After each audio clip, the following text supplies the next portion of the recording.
While planning my own wedding, I noticed a lot of apps and websites out there like to nickel and dime you.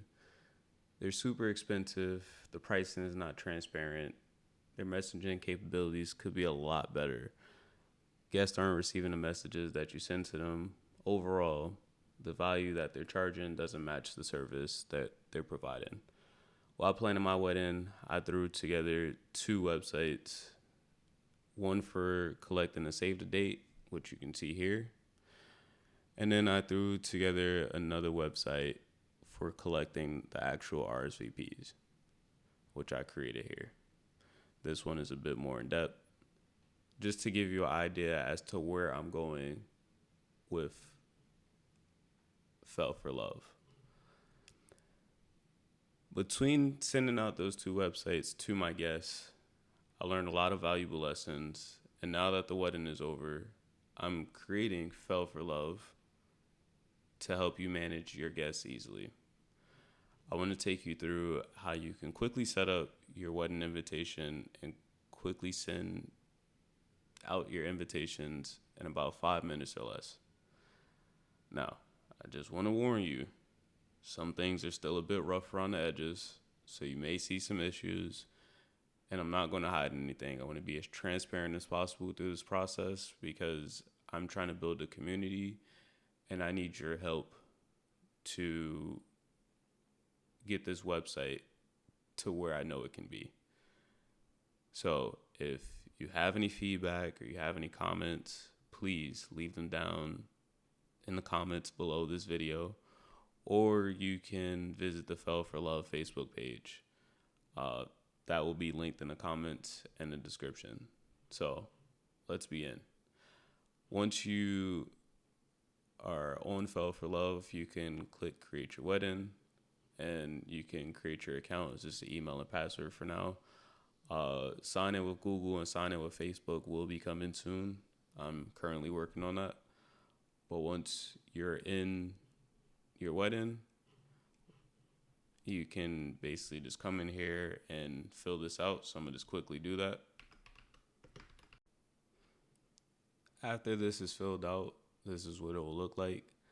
I'm going to create some more videos just going into a deeper dive as to what all of these elements mean. But for now, you just go ahead and click Create Your Wedding. All right. Now, once you are doing that, you can go to your guest.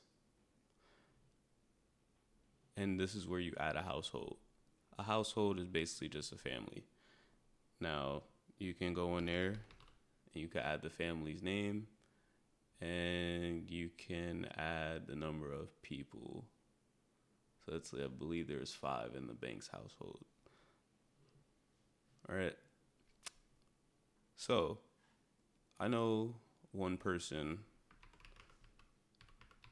in this household, and I'm just going to fill them out.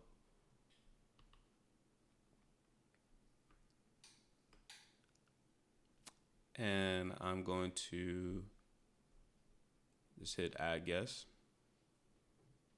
And I'm going to generate this invite. So when you generate the invite, you get this invite link. You can just quickly hit copy link, and you send it out to your guests. So when your guest goes into it, they will get this wedding invite. It has the location, has the date that was picked, has the address, and then has like a view in Google Maps. And,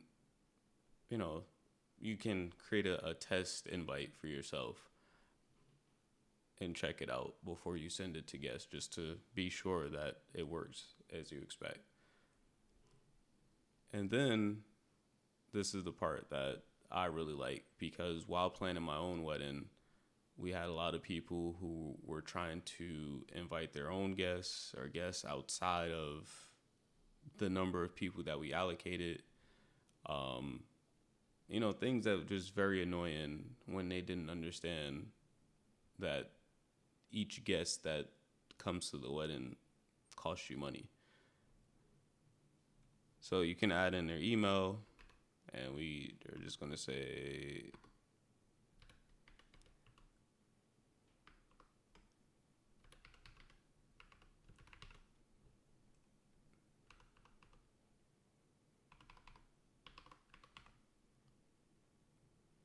and this is where your guests can add in more people. So right now we're just going to say, Vivian Banks.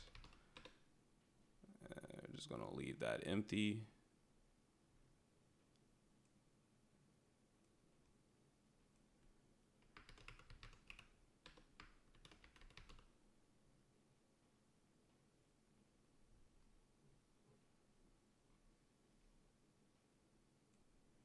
We're just going to say Carlton. He might be coming.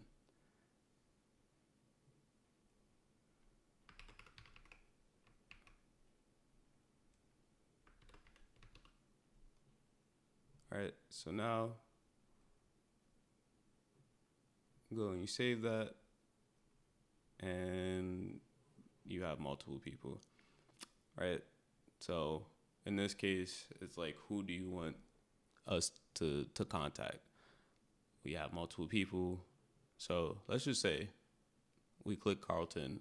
It's chosen by accident, and that's it. So when we come back here and we refresh this page, we will see that Philip hasn't said that he was going to come. Vivian said that she will come, and Nikki is coming. When you first come to the website, you'll see that everyone basically updated at this time. And you can see the number of households that you have, number of guests that are interested in coming. You can see that how many save the dates were submitted, how many were started. Once we get into the RSVP phase, you'll see that as well. And you basically can click on each one of these and see like that, what's going on. So right now we have one missing primary contact. So when we click that, it shows us the bank's household, and it's basically saying that they are missing the primary contact. Like, if I wanted to contact you, I don't know who's the best person to get in contact with. So let's say Philip reaches out to you and he's like, hey, I need you to make me the primary contact. Right? And if you save that, this goes away because you don't have anybody else to address. You can clear that filter. And it says contact ready. So right now, sending out emails, by the time you're watching this video, it should be working. But if I click this right now, it says it's failed. But you can now send the email to everybody, or to this household, or to the main contact, because they have an email. If you go to and change it to somebody that doesn't have an email and you hit save, it will give you like some information that says like, hey, your primary contact is missing an email, they're missing a phone number. In other words, there's no way for you to contact this person or this household if like you really need to get in contact with them. I found this very useful for me and my wife, where she needed me to contact somebody from her family, or I needed her to contact somebody from my family. And you can just quickly come in and see like, oh, okay, I need, Philip Banks' phone number, and it's there. I need to contact the main person, and it's there. But yeah, that's really all it is. You just come in and you just keep adding people. You create their links and you send it out to them. The plan going forward is to be able to send out bulk emails. Now, the thing is, sending emails does cost. And I plan on, as part of like the signature package, making bulk emails a paid feature, but you can send one-offs for free. Now, I will be very transparent with you. If I do see that that is starting to cost me a small fortune, then I will have to make some adjustments. But for the most part, I'm going to keep it free until it's no longer free. But yeah, it is that simple, and you're able to get moving. I do plan on trying to figure out how to add in SMS, but that will be a video for another day.